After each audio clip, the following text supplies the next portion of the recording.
Hi everybody. This video is talking you guys through your second essay assignment. And now that you've completed your first one, you've created a really solid argument with a clear topic and a clear stance about an issue. Your job in this essay is to expand on that argument with research. So you're going to create an essay that expands on your first essay's argument, this topic and stance that you chose, with ample research to support your claims. So remember that you have to keep the same topic and stance as the first essay. That's why I had you guys propose a topic, have it approved, and think really critically about what that was going to be. You're going to have to add at least 3 sources in this essay. One of those needs to be an in-person interview. When I say in person, that obviously does not mean face-to-face. It just means that you have to contact a subject matter expert about the issue and get their information, their thoughts, their take on the issue. So whether that's, a person at the college, it could be a professor, it could be, a neighbor, a friend that you know who's in that field. It could be a professional like a doctor or a lawyer or whoever it might be. That's why I had you guys think really carefully about what your original topic was as well. So your in-person interview, you're just going to have to contact that person, whether that's via email or phone or whatever, however you want to do that, or Zoom, to get some information and use them as a source as well. So your essay does need to be 4 to 5 pages in length. It's due on Sunday, April 18th by 11:59 p.m. What I am not wanting you to do in this essay is simply copy and paste your first essay and then just add, a page and a half. That's not the goal here. The goal is to make sure that you are digging deep into your first essay, looking for areas where you can strengthen the argument, strengthen the analysis, and pull in those source materials to help support, really fully support your argument. So the evidence here, the research that you're doing is your evidence. It's your proof points to your audience about why you're right about this topic and this stance.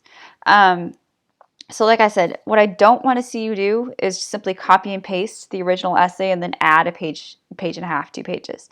I fully expect you to go back in and really rework the first essay, adding to certain areas, editing, revising, making things sharper, tighter, as much as you can to really hone that argument and make it so that your audience has no way to poke holes into your argument. So, like I said, keep the same topic and stance as essay 1. Same as, the original essay assignment. You do have to have all the parts of an essay. So it's a good thesis with claim, main ideas, the opposing views, refutations, required number of sources, etc. Because this is a research essay, you're going to complete an assignment called an annotated bibliography. And I'll have a full explanation about what this is. But basically, it means that you're going to find some sources, and you basically do a short write-up on each source with, a summary, an evaluation of that source, and then a short explanation about how you might apply it to your own argument. That's going to have more sources than is actually required in your essay. So I expect you to 5 for that assignment, and this will all be explained to you. But you'll have, say, 4 to 5 sources on the annotation, and then you'll choose your best sources for your essay. Now, you're always welcome to use more than 3 in your essay, absolutely. Just know that you have to have at least 3. But this annotated bibliography is going to be part of your essay grade, and I apologize, I forget if it's 15 or 20 points of your essay grade are going to be the annotated bib. But basically, by doing this assignment, again, you'll be padding your grade and already receiving some of those points. So just make sure that you do that. Make sure you have a complete annotated bib assignment, which will be turned in separately. All you have to turn in for this essay, ultimately, is a clean final draft with a regular bibliography. So, as you'll note, the annotated bibliography is different. Basically, you have to write some information around the source material. A regular bibliography is just a regular bibliography. It's just citations. It's just an entry of that source. So you do need to have 4 to 5 pages in length of the essay, and then another page, which is your bibliography or your works cited page, whatever you want to call it. So The information here is just kind of how-tos. It's just extra information if you need it, but it's how to write an annotated bib. It's an optional self-edit guide, and it's an optional guide of how to do interviews. There's a note card method. There's a written or oral interview method. That's just resources for you there. But again, like I said, the key here is that you keep the same topic and stance. You're enhancing your argument. You're making it stronger. You're using those pieces of evidence to help support your argument and prove your point to your audience.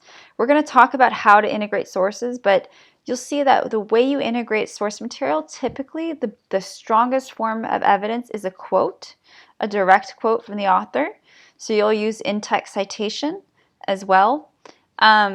Paraphrases are strong, but they're not quite as strong. So I would always recommend erring on the side of using a direct quote, whether that's qualitative or quantitative support from your research. So it could be stats, it could be metrics, it could be numbers, it could be anything you need in that realm. That's quantitative. If you choose qualitative evidence, that's soft evidence. That's more people talking about the issue or having their thoughts or their ideas or opinions. And you're pulling that in as proof points because you're showing your audience, look, these experts agree with me. These experts say the same thing I'm saying. Therefore, I'm correct. My stance is correct. So that's really why and how we're integrating those pieces of evidence. And the same thing with the person that you choose to do the interview with. I would highly suggest that you record it, whether that's via email or via Zoom or phone. Get those really strong quotes from your source material and pull those in as pieces of evidence to help support your argument for your audience. So if you have questions about this, let me know, but otherwise you're going to go ahead and move on to the next task.